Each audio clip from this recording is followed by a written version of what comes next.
ایک صاحب کے حالات بہت خراب تھے۔ کوئی بچت نہ تھی۔ کافی مشکلات میں گزارا ہو رہا تھا۔ ایسے میں دماغ میں آیا کیوں نہ کوئی جن قابو کیا جائے اور اس کو استعمال کر کے دولت کمائی جائے۔ ایک بابا جی کا پتہ ملا جو عملیات کے لیے مددگار ثابت ہو سکتے تھے۔ انہوں نے 40 دن کا ایک عمل بتایا۔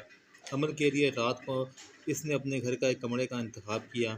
ان صاحب نے بتایا کہ 3 دن عمل چلتا رہا۔ مجھے ڈراؤنی شکلیں نظر آتی تھیں۔ چوتھی رات کا عمل جاری تھا۔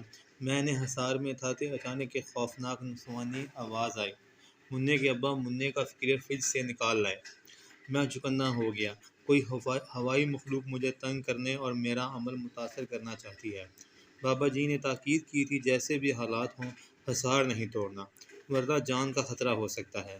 آواز دوبارہ آئی، منّے کے ابا جلدی فیڈر لائیں۔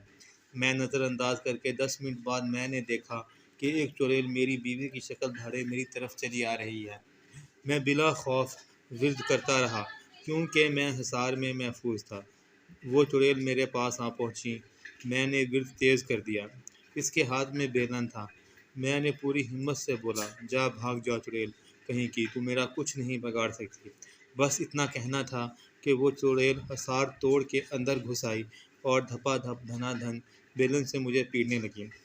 میں اسے جنات کی چال سمجھتا رہا کہ وہ مجھے آزما رہے ہیں۔ جب میں چڑیل سے مار کھا رہا تھا تو میں نے دیکھا کہ حصار کے باہر کھڑے سارے جنات پیٹ پکڑ کر زور زور سے ہنس رہے تھے۔